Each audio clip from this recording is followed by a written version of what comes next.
कलीसिया के बारे में अगर हमारे अंदर ठीक जानकारी या सही जानकारी नहीं है तो हम अपने जीवन में चर्च के प्रति कुछ प्रॉब्लम होने से हम जल्दी चर्च के विरुद्ध हो जाएगा। हम उनके विरुद्ध बुनबुनाने लगेगा, उनके विरुद्ध नारा लगाने लगेगा और चर्च के बारे में हम चुगली करने लगेंगे और दोष लगाएगा। इसलिए चर्च क्या है, कलीसिया क्या है, कलीसिया का अधिकार क्या है, ये सब जानना, इनका जानकारी लेना जरूरी है। और आजकल कलीसिया के अधिकार के बारे में जानना आसान है। इसके लिए आपको रोम जाने की ज़रूरत नहीं। आप अपने रूम में बैठकर कलीसिया का सारा अधिकार सब कुछ जान सकते हैं, क्योंकि हम सबके पास मोबाइल है। ये मोबाइल में गूगल में आप एक बार सर्च करके देखना कि कलीसिया का पावर क्या है, कलीसिया का अधिकार क्या है और कलीसिया किसने बनाए। ये चर्च टीचिंग के साथ आपको सारा जानकारी मिल जाएंगे। मोबाइल का दुनिया आने से पहले कलीसिया के बारे में सीखने के लिए हमें रोम जाना पड़ता था, लेकिन आजकल रोम नहीं जाना। अपने कमरा में, अपने रूम में बैठ के बाइबल पढ़ना, वचन पढ़ना, यीशु ने जो बताया ये सीखना और चर्च टीचिंग्स आपके मोबाइल में मिल जाएंगे। तो आज सुसमाचार में हम देखते हैं यीशु शिष्यों से एक सवाल पूछ रहे। शिष्यों से ये सवाल पूछ रहे कि मानव पुत्र कौन है।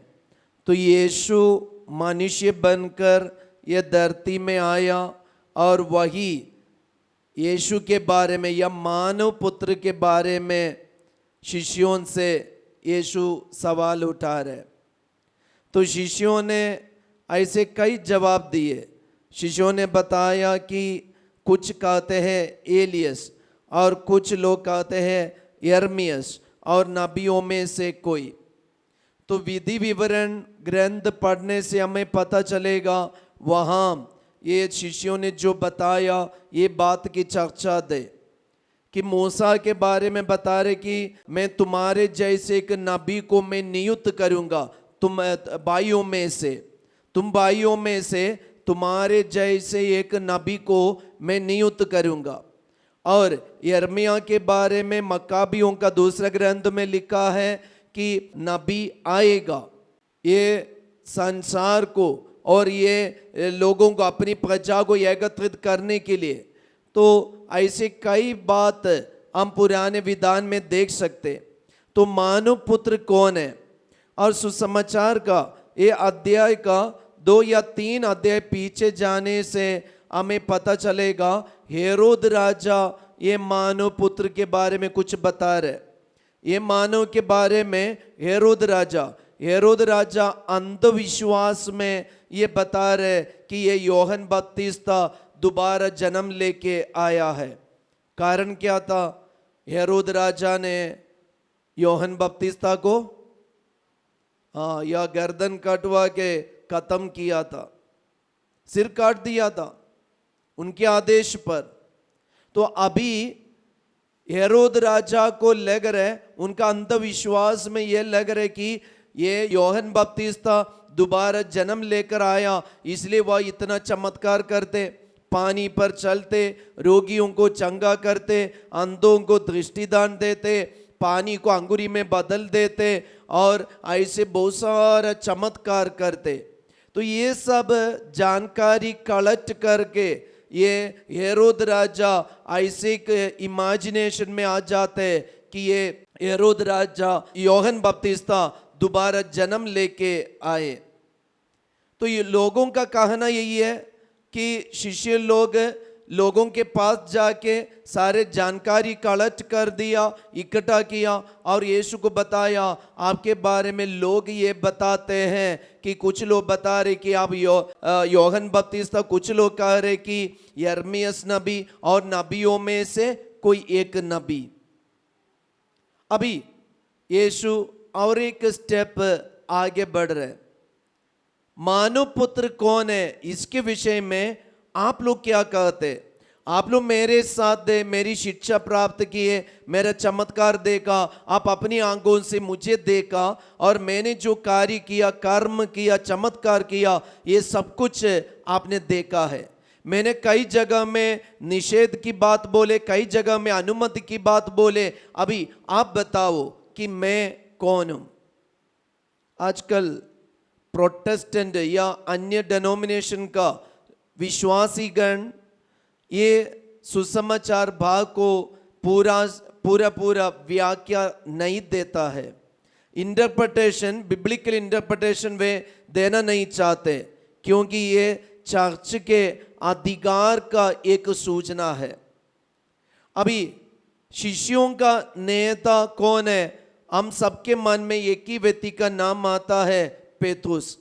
तो शिष्यों का अगुवा बनकर अभी पेतरुस बता रहे, आप जीवंत ईश्वर का पुत्र है। यीशु का सवाल क्या था? मानव पुत्र कौन है? तो यीशु मनुष्य बनकर ये धरती में आए, वही यीशु के बारे में, वही मानव पुत्र के बारे में यीशु सवाल उठा रहे। तो शिष्यों का अगुवा ये पेतरुस बता रहे कि आप जीवंत ईश्वर का पुत्र है, आप जीवंत ईश्वर का पुत्र है। तब यीशु ने पेतरुस को और एक सुंदर बात बताए। यीशु ने पेतरुस से कहा, सिमोन योनस के पुत्र, तुम धन्य हो, क्योंकि किसी निरे मनुष्य ने नहीं बल्कि मेरे स्वर्गीय पिता ने तुम पर यह प्रकट किया है। तो पेतरुस अभी जो बता रहे, ये किसने प्रकट करके दिया? पिता ने। तो पिता ने प्रकट करके दिया कि यीशु कौन है। तो कलीसिया को हम जानना चाहते, कलीसिया को यीशु क्यों स्थापना किया और आज भी कलीसिया है। अभी देखिए, आप सोच के देखिए, रोम के कुर्सी पे बैठे पापा कुछ कहे तो झारखंड, इंडिया देश के झारखंड राज्य के हजारीबाग डिस्ट्रिक्ट के डिप्पूगढ़ा में जो विश्वासी है, ये विश्वासी किसकी बात मानेंगे? तो कलीसिया का अधिकार क्या है? रोम देश की कुर्सी पे बैठकर पापा लियो ने कुछ डिक्री बनाए और एनसाइक्लिकल लेटर लिखे, अधिकार से कुछ बताए, तो हम यहाँ डिप्पूगढ़ा के ये मरियन टोली में रहने वाले विश्वासी किसकी बात मानेंगे? तो कलीसिया का अधिकार का पावर ये दूसरे लोग समझ नहीं पा रहे, दूसरे कोई भी समझ नहीं पा रहे, ना दूसरे कोई धर्म के लोग समझ पा रहे, ना देश के अधिकारी लोग समझ नहीं पा रहे। इसलिए आज भी अधिकारी लोग, शासक लोग इसको तोड़ने के लिए, खत्म करने के लिए वे अपना कदम उठा रहे। आप क्यों उसकी बात मान रहे? हम इधर का शासक, मेरी बात सुनो। तो कलीसिया का पावर, कलीसिया में यीशु ने दिया अधिकार का पावर जानना जरूरी है। इसलिए प्रिय माता पिता, जब हमारे परिवार में, घर में हमारे विश्वास के प्रति और हमारे बच्चों को विश्वास के कारण कुछ सवाल उठा रहे और सवाल उठ रहे कि इनको अभी बपतिस्मा दे नहीं पाएंगे और इनको ऐसे नहीं कर पाएंगे, इसकी शादी अभी नहीं हो सकते, तो जब हम बैठक बुलाते, अपने चर्चा में ये आ जाते, तो फादर और पल्ली पुरोहित का अधिकार के साथ आपको कुछ बता रहे, तो उसके पीछे एक रीजन होता है। अगर ये रीजन को, ये लॉजिक को आप नहीं जानते, तो हम ऑटोमेटिकली क्या हो जाएंगे? हम रिवेंज लेंगे, है ना, हमारे अंदर हम बदला चुकाने का कार्य करेगा। ये पल्ली पुरोहित को मैं सिखाऊंगा कि मैं यहाँ का कौन हूं। तो कलीसिया को जानना, कलीसिया का अधिकार जानना ये जरूरी है। इसलिए यीशु ने पेतरुस को कहा, पेतरुस ये तुम्हारी बुद्धि में आया कार्य नहीं है, ये तुम्हारी बुद्धि में और तुम्हारी बुद्धि से उत्पन्न हुआ एक शिक्षा नहीं है, एक रहस्य नहीं है। ये तो दया, किसकी दया? मेरे पिता की दया। मेरे पिता ने तुम्हें ये प्रकट करके दिया कि मैं कौन हूं। मानव पुत्र ये धरती पर क्या के लिए जन्म लिया और क्यों अपने को क्रूस पे बलि चढ़ा रहे, इसका कारण क्या है ये जानना। तो ये मेरे पिता तुम्हें प्रकट करके दिया है। इसलिए यीशु पेतरुस को देकर कह रहे कि आप धन्य है, यू आर ब्लेस्ड, आप धन्य है। तो कलीसिया का अधिकार जानने वाले एक व्यक्ति कौन है? धन्य है। कलीसिया क्या है ये सत्य को जानने वाले एक व्यक्ति, एक विश्वासी धन्य है। आप धन्य बनना चाहते, आप ब्लेस्ड बनना चाहते, तो आपके अंदर एक ज्ञान होना कि कलीसिया का अधिकार क्या है। और आगे हम देखते हैं कि पेतरुस को जब यीशु ने ये अधिकार दिया, यीशु ने 2 अधिकार दिया है। पेतरुस को जब ये बताया कि तुम धन्य हो, तो कलीसिया, मैं अपनी कलीसिया, यीशु बता रहे तुम चट्टान हो, इस चट्टान पर मैं अपना कलीसिया बनाऊंगा, है ना। तुम चट्टान हो, इस चट्टान पर मैं अपने कलीसिया बनाऊंगा। यीशु अपनी कलीसिया बनाया जगह है चट्टान। अभी कलीसिया में और एक सुंदर बात सिखाती है। कलीसिया में सिखा रहे हर एक घर, हर एक परिवार एक घरेलू कलीसिया है। हर एक परिवार, हर एक घर एक घरेलू कलीसिया है। तो कलीसिया के लिए, चर्च के लिए एक हेड होता है, तो इसी प्रकार हमारे घरेलू कलीसिया के लिए भी एक सिर, एक हेड है, एक अधिकारी है। तो हमारे घरेलू कलीसिया का अधिकारी कौन है? पारिश प्रीस्ट। आप पारिश प्रीस्ट को अपना पापा बुलाएंगे तो फिर कौन? हमारे घर का पापा मम्मी। अभी आप सोच के देखिए, आपके पास यीशु ने दिया 2 अधिकार है, एक अनुमति देने का, दूसरा निषेध करने का। तो यीशु ने बताया तुम चट्टान हो, इस चट्टान पर मैं अपनी कलीसिया बनाऊंगा। तो यीशु अपनी कलीसिया आपके ऊपर बनाया है। आप ब्लेस्ड नहीं है तो प्रॉब्लम किसका है? इसलिए जानना है, हमारा घर भी एक कलीसिया है। एक कलीसिया में आप अपने बच्चों को सही शिक्षा नहीं देते, अनुमति के लिए अनुमति नहीं देते, निषेध के लिए निषेध नहीं करते, कलीसिया को क्या होगा? आपके बच्चे आपके विरुद्ध बुनबुनाएंगे, आपके विरुद्ध पत्र लिखेगा।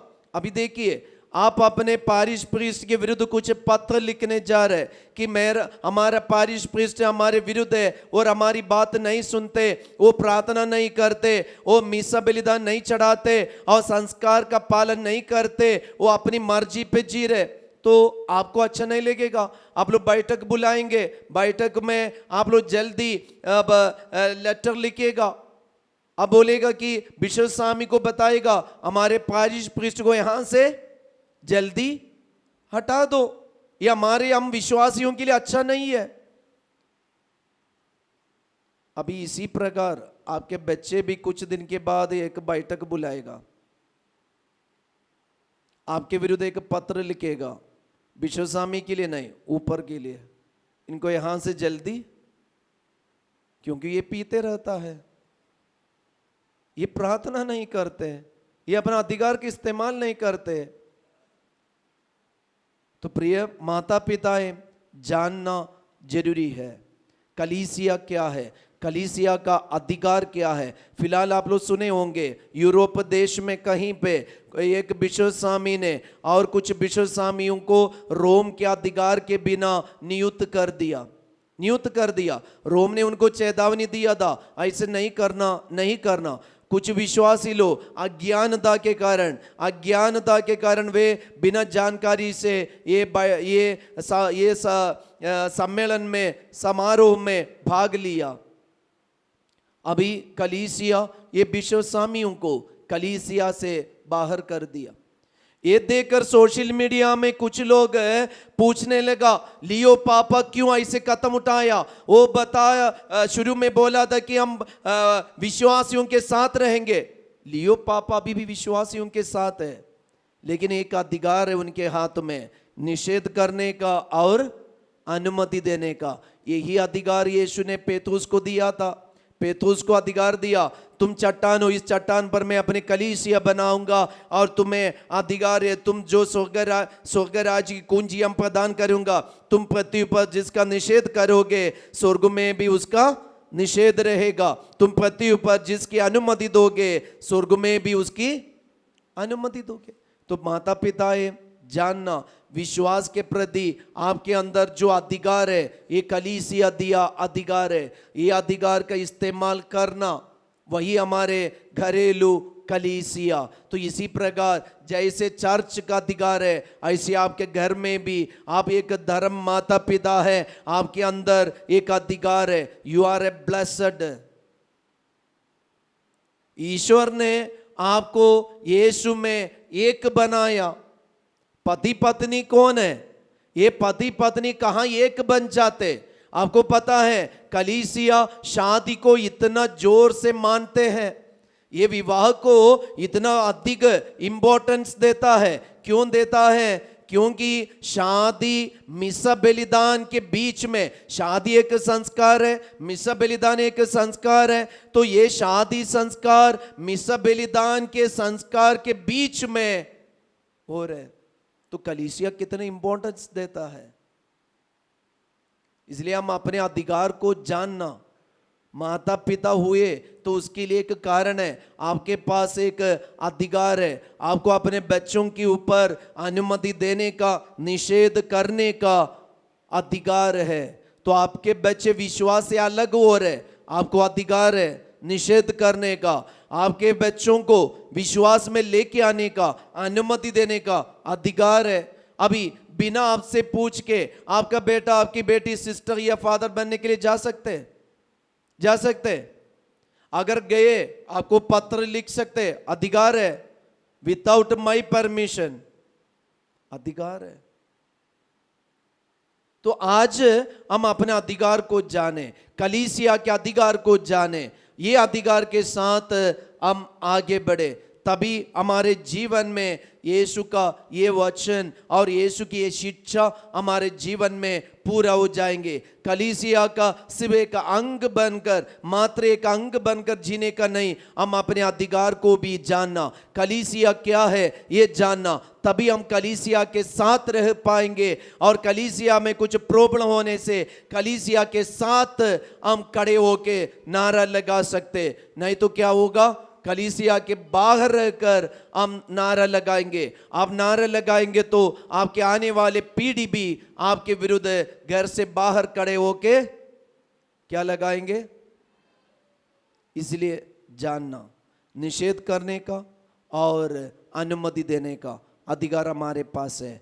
और पेतुस को हम प्रेरित चरित्र पढ़ के देखना, वहां जब कॉर्नेलियुस एक शतपति था, एक गैर यहूदी था, जब वह उनको दर्शन मिला यीशु मसीह में विश्वास करने का, वह विश्वास किया, प्रार्थना कर रहे।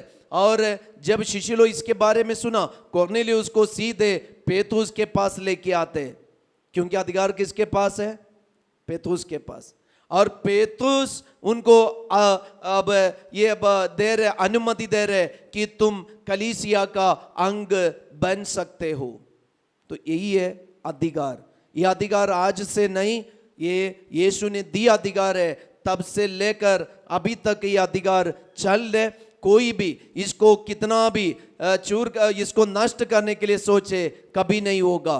क्योंकि यीशु ने कहा, ये चट्टान के बारे में यीशु ने कहा, आंधी तूफान आए, उसके ऊपर टकराए, लेकिन वह नहीं गिरा, नहीं गिरेगा। कोई भी अंधकार की शक्ति उसके ऊपर अधिकार नहीं ले सकते, क्योंकि यीशु ने स्थापना किया है। तो अभी देखना, कलीसिया के बारे में बताते हैं कि सालों पहले ऐसे हुआ, एक बात है, कोई नेता, कोई राजा ये बोले थे कि ये कलीसिया को हम खत्म करेंगे। एक पुरोहित को पकड़ के लेके गया और उनको कुछ